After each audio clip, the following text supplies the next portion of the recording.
तो आज हम लोग पढ़ेंगे सिलेंडर के बारे में। सिलेंडर क्या होता है? सिलेंडर को हिंदी में हम लोग बेलन बोलते हैं। क्या बोलते हैं? बेलन बोलते हैं। इसका परिभाषा क्या होता है? जो सिलेंडर होता है वो कैसा आकृति होता है? 3D आकृति का होता है। जो बेलन होता है वो कैसा आकृति का होता है? 3D आकृति का होता है, जिसके ऊपर और नीचे दो समान गोलाकार आधार होते हैं और बीच का भाग घुमावदार होता है। कैसा होता है? घुमावदार होता है। तो देखिए हम आप लोग को बताते हैं। जैसे ये गिलास है, ये गिलास जो है दिख रहा है आप लोग को, एक गिलास है। ये गिलास जो दिख रहा है आप लोग को, तो ये हमारा एक बेलन जैसा है ना, क्योंकि इसमें क्या बोल रहा है, ऊपर और नीचे दोनों क्या होगा। जो ये हमारा ऊपर का है, ये ऊपर का है, और ये जो नीचे का है ये हमारा क्या है, दोनों गोलाकार है ना, गोलाकार। ये पार्ट हमारा ऊपर का और ये पार्ट नीचे का, ये कैसा है? गोलाकार है। गोलाकार है ना। और जो ये बीच का पार्ट ये कैसा है? घुमावदार है, मतलब घुमाव वाला है। तो ये हमारा ये क्या है? एक ये हमारा हो जाएगा सिलेंडर हो जाएगा। आया समझ में? आप लोग परिभाषा से समझे इससे क्या है? ये 3D आकृति का होता है और ऊपर और नीचे का जो हमारा गोलाकार होता है वो समान होता है। ये जितना है नीचे का भी यही उतना ही होगा। और ये जो आधार है ये हमारा कैसा है? घुमावदार है, मतलब घूमने वाला है। इसका एग्जाम्पल देखिए, जैसे में पानी का बोतल आप लोग को गिलास दिखा है, वो एक एग्जाम्पल में ही है। पानी का बोतल हो गया। गैस सिलेंडर जो यहाँ आप लोग खाना बनाते हैं वहाँ पर सिलेंडर जो देखे होंगे ऐसा ही होता है। ऊपर और नीचे हमारा समान होता है और बीच में क्या होता है? घुमावदार होता है। उसको हम लोग क्या बोलते हैं? सिलेंडर बोलते हैं। क्या बोलते हैं? सिलेंडर बोलते हैं। जैसे इसका मुख्य भाग है आधार। आधार मतलब क्या होता है? बेस। बेस को हिंदी में क्या बोलते हैं? आधार। आधार का ऊपर और नीचे का गोल गोल भाग होता है। ये जो हम दिखाए हैं, ये हम जो गिलास दिखाए हैं, इसका आधार कौन सा? ये नीचे का है। क्या है? ये नीचे का आधार है और ये ऊपर का भी क्या है? हमारा आधार है। तो ये दोनों क्या है? गोला गोला है ना, ये हमारा क्या है? इसका मुख्य भाग है। और दूसरा क्या इसमें है? दूसरा है गोला।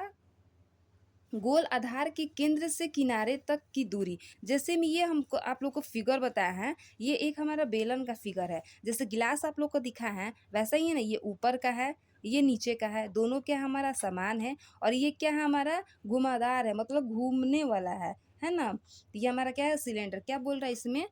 ये तो समझ में आ गया। ये और ये हमारा क्या है? बेस है। त्रिज्या क्या होता है? त्रिज्या मतलब क्या है? रेडियस। इंग्लिश का होता है रेडियस। रेडियस क्या होता है? गोल आधार के केंद्र से किनारे तक की दूरी। गोल ये आधार है, उसके किनारे तक की दूरी को हम लोग क्या बोलते हैं? हम रेडियस बोलते हैं। तो क्या है? ये हमारा गोल आधार है, ऊपर नीचे का गोल आधार हो गया। और केंद्र से, ये हमारा केंद्र है ना, और किनारे की दूरी को हम लोग क्या बोलते हैं? रेडियस बोलते हैं। हिंदी में क्या बोलेंगे? इसको त्रिज्या बोलते हैं। आया इतना समझ में? क्या होता?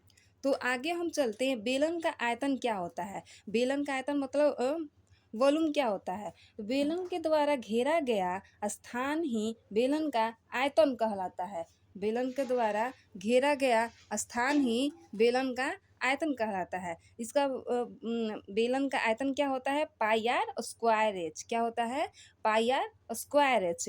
बेलन के द्वारा घेरा गया स्थान ही बेलन का क्या होता है? आयतन होता है। तो हम क्या बताए थे आपको? जो ये बेलन आप लोग को दिखाए हैं, ये जो स्थान ये घेरा है, जो ये स्थान घेर लिया, यही हमारा क्या होता है? बेलन का आयतन निकालने का। इसी इतना ही दूरी का हम लोग को क्या निकालना है? बेलन का आयतन निकालना है। तो इसका फॉर्मूला क्या होता है?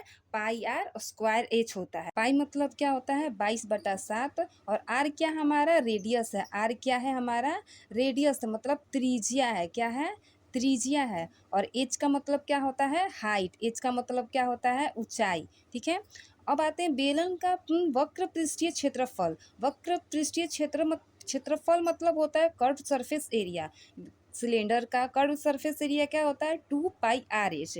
2 का 2 हो गया, पाई का मान 22/7, और आर को रेडियस बोलते हैं और एच को क्या बोलते हैं? ऊंचाई बोलते हैं, हाइट बोलते हैं। ठीक है। और बेलन का संपूर्ण क्षेत्रफल क्या होता है? बेलन का संपूर्ण क्षेत्रफल मतलब टोटल सरफेस एरिया क्या होता है? बेलन का टोटल सरफेस एरिया होता है वक्र पृष्ठ का क्षेत्रफल प्लस दोनों आधार का क्षेत्रफल। वक्र पृष्ठीय क्षेत्रफल कितना है हमारा? 2πr/h है ना। इसका क्षेत्रफल कितना है? 2πr/h। तो 2πr/h लिखती है, प्लस दोनों आधार का क्षेत्रफल। जो गिलास दिखा है तो उस दोनों आधार तो जो था वो वृत्त के जैसा था ना, सर्कल के जैसा। तो सर्कल का क्या होता है क्षेत्रफल? πr²। पाई आर स्क्वायर, 2 है तो 2 बार इसको क्या करेंगे, जोड़ेंगे। तो यहाँ पर 2 पाई आर हम लोग क्या लेंगे, कॉमन ले लेंगे। ये आर और ए एच जो बचा है वो लिखा जाएगा। तो इसका फॉर्मूला क्या होता है, टोटल सरफेस एरिया का बेलन का संपूर्ण क्षेत्रफल क्या होता है, 2 pi r into r plus h. ठीक है, अब आते हैं क्वेश्चन करते हैं, इस पर एक क्वेश्चन करते हैं। एक बेलन की त्रिज्या 3 सेंटीमीटर और ऊंचाई 5 सेंटीमीटर है तो उसका आयतन क्या होगा। तो बेलन का आयतन क्या होता है, पाई आर स्क्वायर एच होता है ना। तो पाई का मान क्या हम बताए हैं, 22/7 बताया ना। यहाँ पर पाई का मान क्या होता है, 22/7 होता है पाई का मान। और रेडियस कितना दे दिया है हमारा, रेडियस मतलब क्या, त्रिज्या कितना दे दिया है, 3 सेंटीमीटर इंटू 3 सेंटीमीटर।